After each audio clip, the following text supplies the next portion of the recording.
Hello दोस्तों, welcome to excellent exam simplifying your exam. आज का वीडियो सेशन है PCS previous year question paper पर आधारित। यह वीडियो सेशन है जिसका टॉपिक है भारतीय राज्य व्यवस्था। तो आज के वीडियो सेशन का पहला प्रश्न है, भारतीय संविधान के निम्नलिखित अनुच्छेदों में से किसके अंतर्गत विधान परिषद की स्थापना या समाप्ति की व्यवस्था की गई है। इसके लिए चार ऑप्शन है।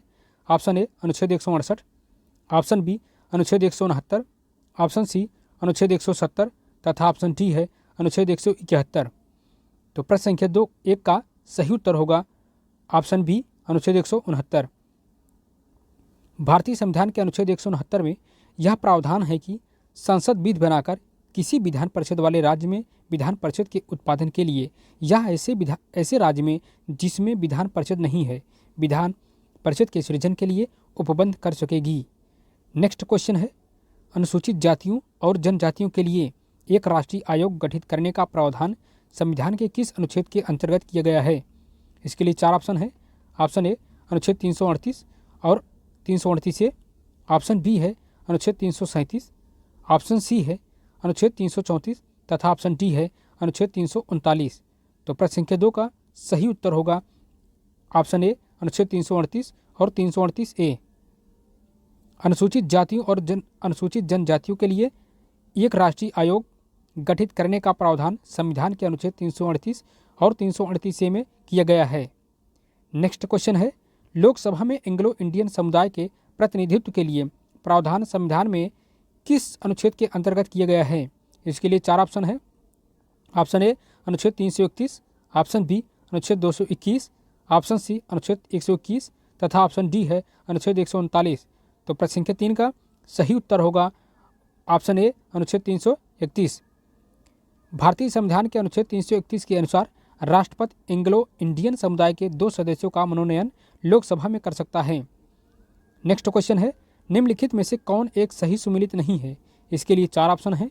ऑप्शन ए अनुच्छेद 39 से समान न्याय निःशुल्क विधिक सहायता, ऑप्शन बी अनुच्छेद 19 ग्राम पंचायतों का संगठन, ऑप्शन सी अनुच्छेद 44 समान नागरिक संहिता तथा ऑप्शन डी है अनुच्छेद 48 न्यायपालिका का कार्यपालिका से पृथक्करण। तो प्रश्न संख्या 4 का सही उत्तर होगा ऑप्शन डी अनुच्छेद 48 न्यायपालिका का कार्यपालिका से पृथक्करण।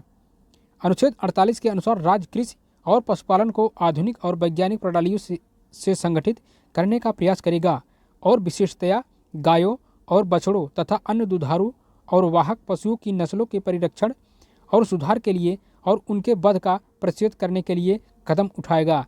नेक्स्ट क्वेश्चन है, बॉम्बे, मद्रास और कोलकाता में उच्च न्यायालय की स्थापना कब हुई। इसके लिए चार ऑप्शन है।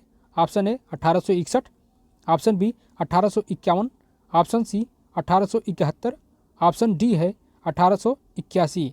तो प्रश्न संख्या 5 का सही उत्तर होगा ऑप्शन ए 1861। 1861 में भारत में बॉम्बे, मद्रास, कोलकाता में उच्च न्यायालय स्थापित किए गए। नेक्स्ट क्वेश्चन है, जिस समिति ने लोकतांत्रिक विकेंद्रीकरण और पंचायत राज की सिफारिश की उसका सभापति कौन था। इसके लिए चार ऑप्शन है। Option A K M. Panikkar, option B H.N. Kunzru, option C Mahatma Gandhi, option D Balwant Rai Mehta. तो प्रश्न संख्या 6 का सही उत्तर होगा ऑप्शन डी बलवंत राय मेहता। सामुदायिक विकास कार्यक्रम तथा राष्ट्रीय प्रसार सेवा के असफल होने के बाद पंचायत राज व्यवस्था को मजबूत बनाने की सिफारिश करने के लिए 1957 में बलवंत राय मेहता की अध्यक्षता में ग्रामोद्धार समिति का गठन किया गया। इस समिति ने भारत में त्रिस्तरीय पंचायती राज व्यवस्था, ग्राम या नगर पंचायत, तहसील पंचायत और जिला पंचायत को स्थापित करने की सिफारिश के साथ यह सिफारिश भी की थी कि लोकतांत्रिक विकेंद्रीकरण की मूल इकाई प्रखंड या समिति के स्तर पर होनी चाहिए। मेहता समिति की सिफारिश को 1 अप्रैल 1958 को लागू किया गया और इस सिफारिश पर राजस्थान राज्य की विधानसभा ने 2 सितंबर 1959 को पंचायती राज अधिनियम पारित किया और इस अधिनियम के प्रावधानों के आधार पर 2 अक्टूबर 1959 को राजस्थान के नागौर जिले में पंचायती राज का उद्घाटन किया गया। नेक्स्ट क्वेश्चन है, पंचायत समिति के सदस्य। इसके लिए चार ऑप्शन है। ऑप्शन ए खंड विकास अधिकारी द्वारा मनोनीत किए जाते हैं, ऑप्शन बी जिला पंचायत अध्यक्ष द्वारा मनोनीत किए जाते हैं, ऑप्शन सी है प्रत्यक्ष रूप से जनता द्वारा निर्वाचित किए जाते हैं। ऑप्शन डी है ग्राम पंचायत के सदस्यों द्वारा अप्रत्यक्ष रूप से निर्वाचित किए जाते हैं। प्रश्न संख्या 7 का सही उत्तर होगा ऑप्शन सी, प्रत्यक्ष रूप से जनता द्वारा निर्वाचित किए जाते हैं। पंचायत राज अधिनियम के तहत सभी राज्यों के लिए त्रिस्तरीय प्रणाली का प्रावधान किया गया है, अर्थात ग्राम मध्यवर्ती एवं जिला स्तर पर पंचायत सभी स्तर की पंचायतों के सभी सदस्यों का चुनाव वयस्क मतदाताओं द्वारा प्रत्येक 5 वर्ष किया जाता है। नेक्स्ट क्वेश्चन है, आनुपातिक प्रतिनिधित्व की व्यवस्था निर्वाचन क्रिया प्रणाली के रूप में सुनिश्चित करती है। इसके लिए 4 ऑप्शन है। ऑप्शन ए बहुमत के शासन को, ऑप्शन बी सरकार में स्थिरता को, ऑप्शन सी समान राजनीतिक सोच को, ऑप्शन डी है अल्पसंख्यकों के प्रतिनिधित्व को। तो प्रश्न संख्या 8 का सही उत्तर होगा ऑप्शन डी, अल्पसंख्यकों के प्रतिनिधित्व को।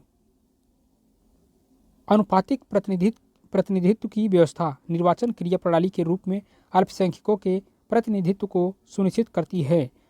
नेक्स्ट क्वेश्चन है, निम्नलिखित में से कौन एक संवैधानिक निकाय नहीं है? इसके लिए 4 ऑप्शन है।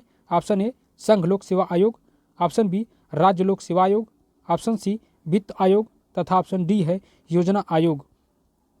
प्रश्न संख्या 9 का सही उत्तर होगा ऑप्शन डी, योजना आयोग। भारत में योजना आयोग के संबंध में कोई संवैधानिक प्रावधान नहीं है। योजना आयोग की स्थापना केंद्रीय मंत्रिमंडल के उस संकल्प प्रस्ताव पर की गई थी जो मंत्रिमंडल द्वारा 15 मार्च 1950 को पारित किया गया था। योजना आयोग एक सशक्त परामर्शदायी निकाय है। प्रधानमंत्री इस योजना आयोग के पदेन अध्यक्ष होते हैं। नेक्स्ट क्वेश्चन है, हमारे संविधान के किस भाग में 3 सोपानों में पंचायतें बनाने की परिकल्पना की गई है? इसके लिए 4 ऑप्शन दिए गए हैं। ऑप्शन ए भाग 9, ऑप्शन बी भाग 10, ऑप्शन सी भाग 11 तथा ऑप्शन डी है भाग 12। तो प्रश्न संख्या 10 का सही उत्तर होगा ऑप्शन ए, भाग 9।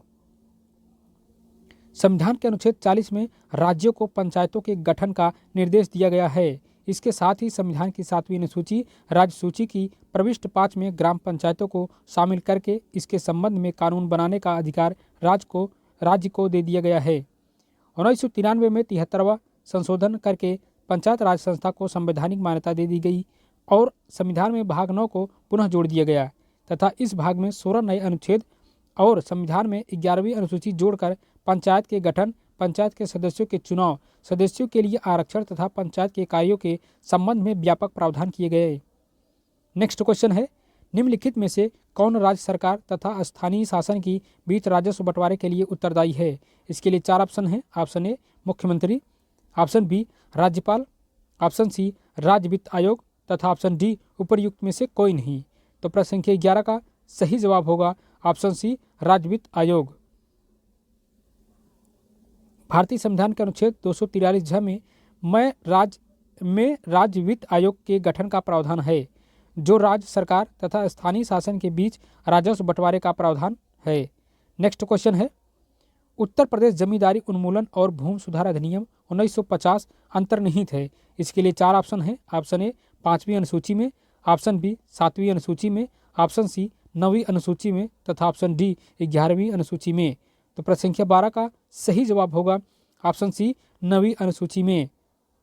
उत्तर प्रदेश जमींदारी उन्मूलन और भूमि सुधार अधिनियम 1950 को प्रथम संविधान संशोधन द्वारा लाया गया।